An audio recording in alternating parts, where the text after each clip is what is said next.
Sumeru is literally right around the corner, and with a new region coming to Genshin Impact, there's gonna be a lot more characters added to the roster for Genshin.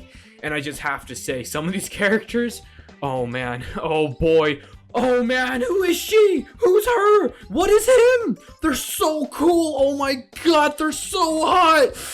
Ugh!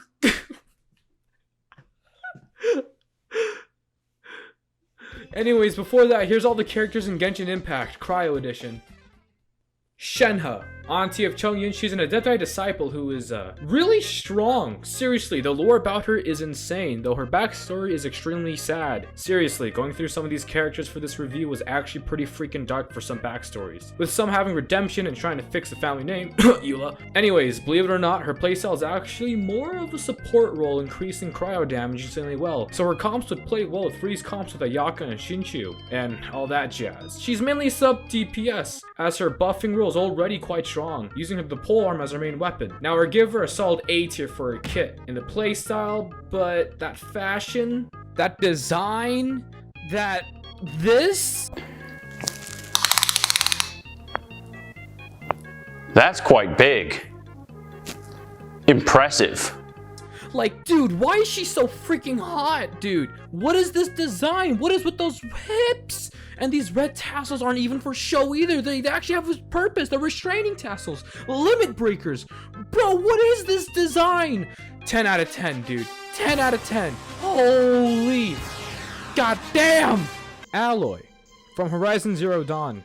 Not gonna lie, I don't really understand why she's even in the game. They did a great job porting her from a more realistic looking graphical game to a more anime inspired art style. So she has that going for her. Plus, she's the only 6-star in the game, as well as the only character that doesn't have any constellations in the game as of recording. She rocks the bow as her main weapon. Her playstyle seems pretty fun, throwing grenades and bombs that are cryo, but what holds her back is comparing her to other characters, even some 4-stars. I don't know. I'm not really a huge fan of her kit, but if you like her, great. Even more power to you. I just don't. It's C tier. Her outfit is just a parallel version of hers in the other game. 6 out of 10. Not bad, but nothing special either.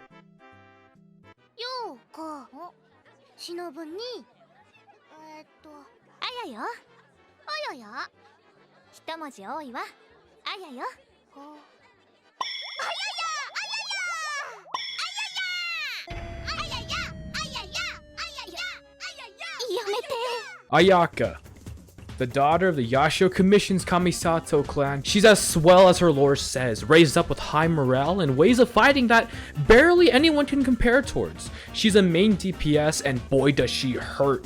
That elemental burst is just a typhoon of pure chaos and pain, and her animations are so slick too. A bit too slick. Rocking the sword. So does anyone hear that? Like at all?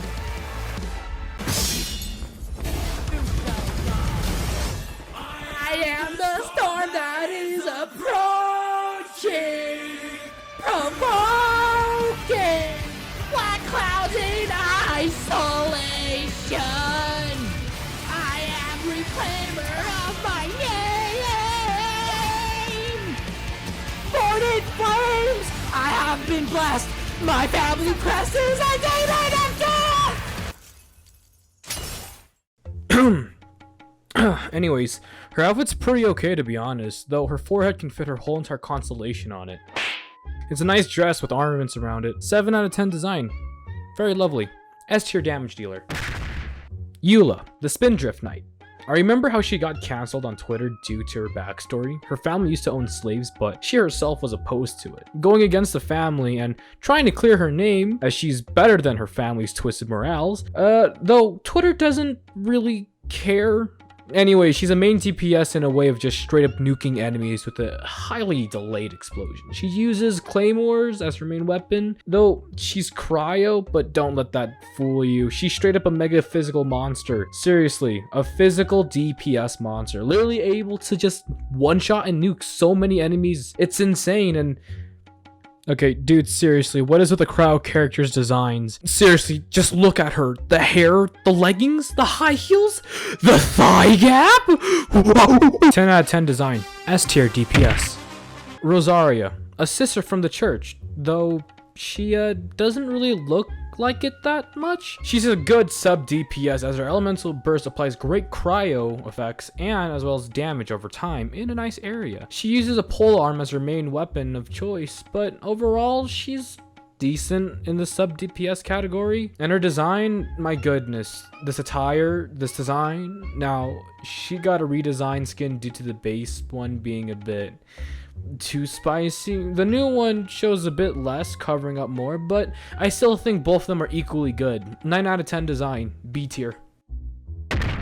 Ganyu, the secretary of the Yohai Pavilion. She's part of Deptai and those horns really give it away. She rocks the bow and can I just say her whole entire kit is supposed to be just like sub DPS as it's supposed to do area of effect damage and taunting enemies. Yeah, no, she's able to be both sub DPS and a hardcore main DPS. Her charge shot does so much damage it makes zero freaking sense. Why does this exist? Look at her. Do you see this? Do you think she can do damage in the tens of thousands with one shot? She's over 3,000 years old, and apparently she's so thick that she choked a monster to death when she was being eaten alive. 9 out of 10 design. S tier damage. Diona. She's the bartender at the Cat's Tail Tavern. Now, I can't really say much about her considering the fact that she's a child with cat ears and a tail, but though, how does she run on those? I just don't get it. She's a pure support with healing and shielding capabilities as well as increasing elemental masteries with others. Using the bow, she's a perfect support for one-shotting characters that just needs an extra oomph to their damage. Though she's only mainly made for support, I see you Diona mains making her into main carries and you're terrifying. And I fear you. A tier support, 5 out of 10 design. I'm kind of bored of it. Qiqi, a dead child. C tier, 6 out of 10 design. Next. Okay, in all honesty, her backstory's one of the most depressing things I've ever seen. She died due to the Archon War, and when she was brought back to life, it was due because of guilt from the other Archons, like, oh, look what we've done, oh no, we killed a child, which is understandable. I mean, that is like the most simplistic way of explaining it. There's way more to it. She uses a sword, and she's supposed to be like a main DPS, sub DPS healer, I think. I don't know, and I don't want to know. Still, C tier, 6 out of 10 design. If you know, you know.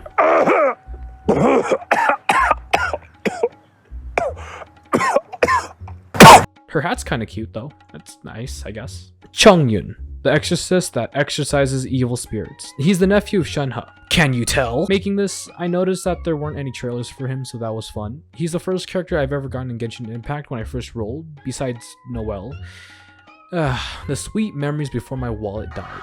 He's a sub DPS and he applies cryo to all of his base attacks. It can be both good and bad as it really can ruin other team compositions. He's fun as his elemental burst is just sending down giant swords. Funny thing, in his story he wants to exorcise evil spirits, but his pure yang energy was so strong that they either run or just get exorcised just being near him. I think. Design's nice. It's like a robe around him with a hoodie too. Simple, but clean. I love the outfit. 8 out of 10. B tier. Kaeya. What's wrong? Sorry. Can't handle the cold? What a pleasant breeze. Let me just... No. Wait, hold on. Wait. Bad. This is going to get interesting. Just don't feel intimidated by what I can do. What? The acting grandmaster... Okay, alright. Let me restart that. Kaeya, the strategic thinker of the Knights of Favonius, though he's actually from Conria, and I just gotta say, cryo characters, man, they have the most aesthetically pleasing outfits. Just look at him. He's so smug. He drinks wine and you know he loves it. Look at him. You know he loves wine. That eye patch, delectable. His style, it is so unforgivingly pretty. I love it. There are studs on him just patching his character throughout. It's just one of, if not the most pretty designs I've seen in Genshin. 10 out of 10 design. Oh, right. I forgot about the playstyle. He rocks the sword as he's mainly a sub DPS with his elemental burst surrounding the active character as they fight.